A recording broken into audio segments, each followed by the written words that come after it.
Congressman Hoekstra, Senator Juan, both of you, just wondering, you've both been through briefings like this. You weren't obviously at this specific briefing. What Speaker Pelosi is saying is that the CIA briefers lied to her. They told her specifically that waterboarding was not being used. Go ahead. Do you find it plausible that the CIA would come in and tell congressional leaders something that was blatantly untrue? I find it very difficult to believe that would happen. I will tell you what the context of those briefings are like. You know, you know that you're going to get some highly classified information that is about keeping America safe. You know that right away because they're telling you, we only want to meet with you and Jane or you and Silver, and staff may or may not be included. But the other thing that I will tell you, at the end of this meeting, you know, there's always the opportunity for two things. You know, do you have any additional questions? Do you need any more information?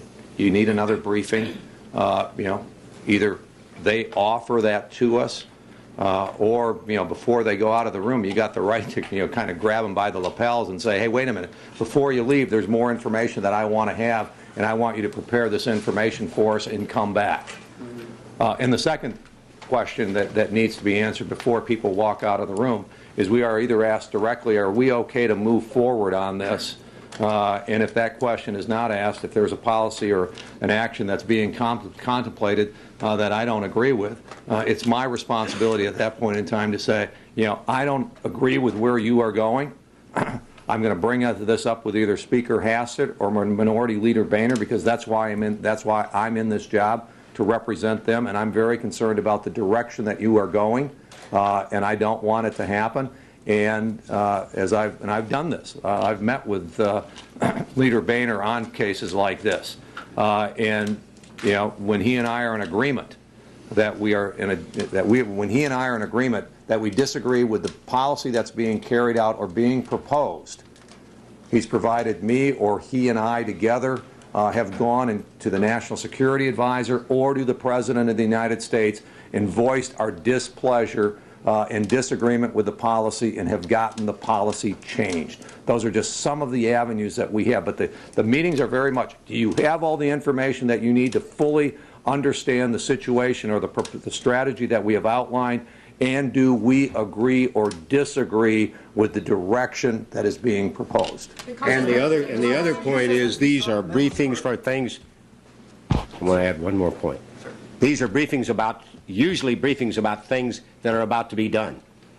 They don't come in and tell us, well, here's a technique that we're not going to use.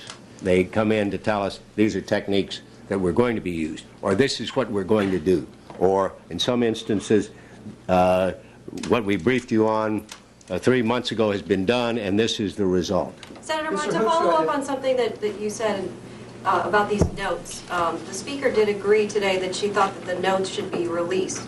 And I believe, Mr. Hoekstra, you've indicated you've seen some of the notes on these briefings. I've asked for them to be released and released publicly. Are you saying that there's something specifically in those notes at odds with the Speaker's argument today that she was deliberately misled at that briefing and not told that waterboarding was used?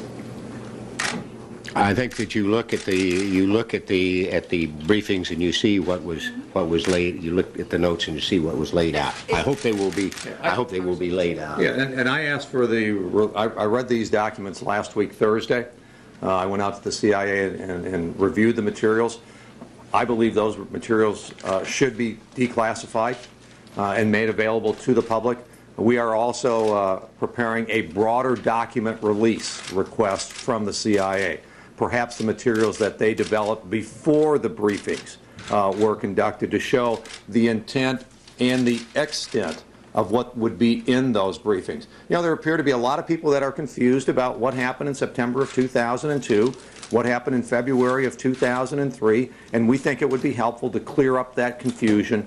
And so by getting these documents and declassifying these documents, we think it would be very, very helpful. Do you believe Speaker Pelosi told the truth today, that she was misled? I can't make that judgment. I was not in that meeting. I know that there were people who were in that meeting who have a very different recollection of what occurred in that meeting, what was told, to what extent, and those types of things. Only the people that were in the meeting know today, and what I want to do is, think what Senator Bond wants to do is, we want to get more of that information, the memorandum of what happened, the notes that were written after the meetings took place. We're now also preparing a document request for the materials that were prepared in anticipation of the meetings that were held. Are you allowed to tell us, based on your, just a yes or no, based on your reading of those notes on Thursday at Langley, do you believe that she told the truth? I'm not going to make that judgment based on those materials. I think there's a lot of other information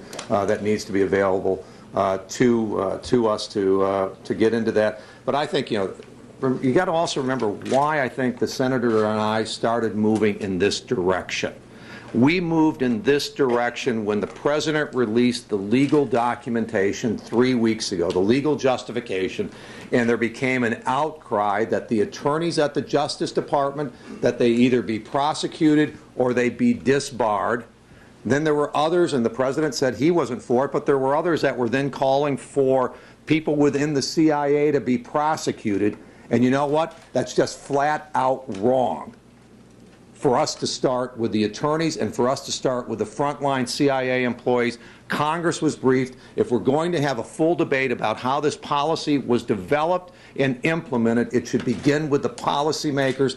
That includes the executive branch, but it also includes Congress.